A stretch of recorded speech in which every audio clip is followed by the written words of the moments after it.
Okay, so what I am going to do in this video is I am going to show you the tools in PIXLR. The Marquee tool here, that just allows you to select things. Control D deselects your selection, so that's going to be important. That's one you'll probably use a lot with this assignment. The Arrange tool moves and transforms things. So if you notice the binding box here, so you can actually move and arrange these layers as you use that tool. Also notice the menu up here changes. For you to make changes in PIXLR, you have to have something selected. That just helps the program know what you want to do, right? So let's say I select that and then I change it and I change the color and then I fill it in. This lasso tool, shortcut L, just allows you to a little more freedom with your selection. Whoops. Lasso tool. There we go.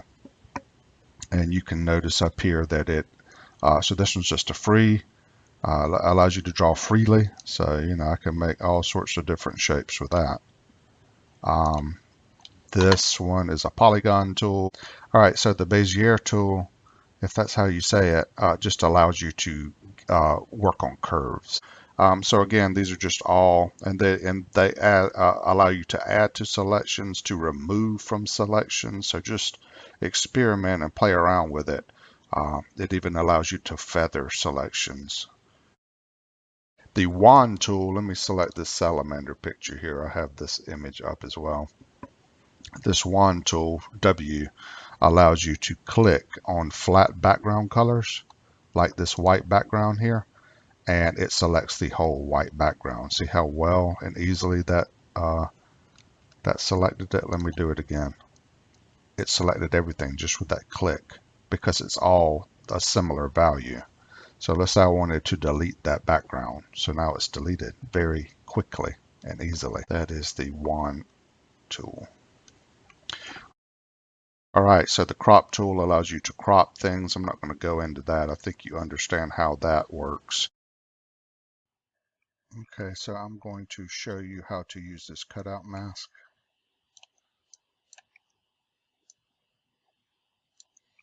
So I'm putting the salamander in the background, and then what I'm going to do is I am going to adjust the transparency here so I can see the background. The idea is for me to erase everything on the top here so it'll appear as if he's back behind it. But that's going to take a good bit of time, right? So I'm going to speed this up, but before I do that, I'm going to use two of these tools. I'm going to use the shape originally just to cut out bigger parts, and so I can do it quickly. And then I'm going to zoom in and out and use this brush tool to remove areas as well. I'll make sure that the correct image is selected.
So as you can see, it takes a while. And even with that, I really rushed it. So there's still spots that could be better. So if you press Shift, like right here, I could actually press Shift and it will add it back in. So you can kind of take it out and add it back in as you need to. And when you're zoomed in at that level, most people aren't going to look at it at that level. So you just need to find you just need to find a good middle ground where it works. Your illusion works, but like I said, most people aren't going to view it as critically as you are. If you go and say right here 100%, then technically that's a good. If it looks pretty good at 100%, then you should be in pretty good shape. So Liquify, this is what Liquify does. Again, has lots of different options for you to play around with. It just liquefies. Size isn't very big. There we go. It just liquefies this. So maybe you could find a reason to liquefy things. Heal removes blemishes. It just cleans up images quickly for you. All right, so for the clone tool, this is a very useful tool. It clones things. Makes sense, right? So, but you do need to adjust the size and the softness because that will affect your clone. So like, let's say that we want to clone this eyeball.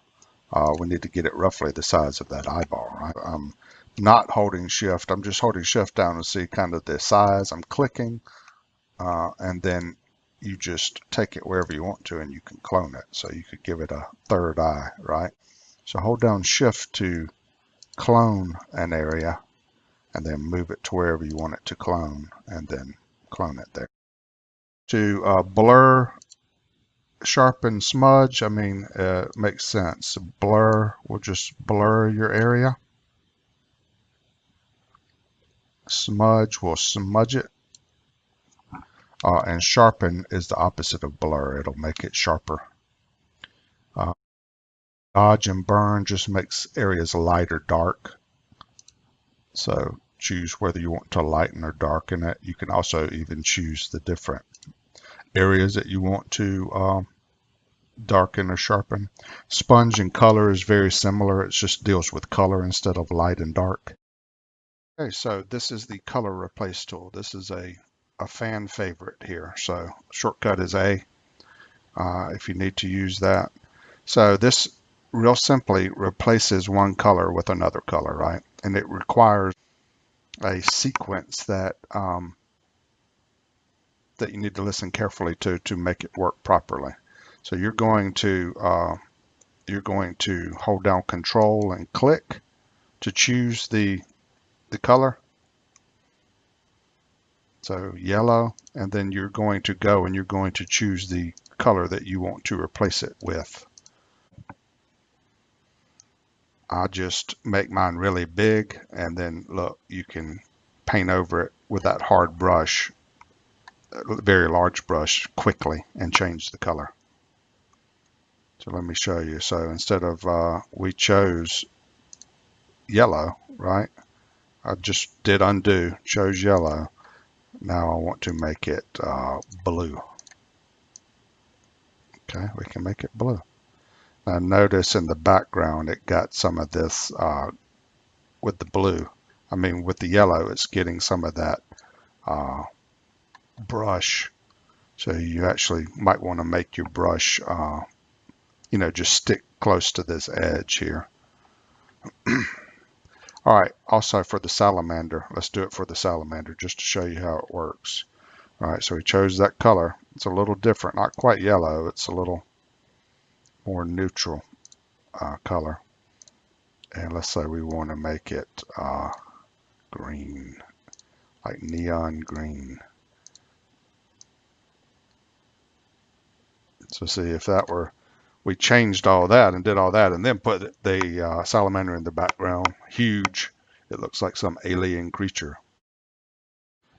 The pen tool allows you to draw with a pen, and there are numerous options up here. So see different pen types. Brush is a very useful tool. So if you want to draw, use your brush. Again, make sure the opacity is where you want it, and the size and the softness, also the shape here. So let me just draw in here with different. All right, so with a hard tool, that's your line. As you soften it, this is what your line is going to look like. It's feathered, a little thinner. So you just play around with these values. So that's a soft, very wide brush. Okay, let's see here. Eraser tool erases thing. This fills with color. You can draw shapes using that tool. The U is the shortcut. For text, T. So it'll actually add it as a layer, and you can change some of the values, the colors, the size. It's actually got a lot of settings here. And for you to change the verbiage or the actual text, just click right here and start typing. Salamander. I hope that's how you spell it. I think it is. But as you can see, there's actually some pretty cool fonts. Whoa, that's a little big. There you go. All right, so you might want to add that. Don't get too crazy with your text, though. That I'm interested more in your images. Let your image speak for itself. But some text might be cool, especially to add to buildings and so on and so forth. Use your best judgment. In any case, that's of an overview of all the tools. The best way to learn them is to experiment and play around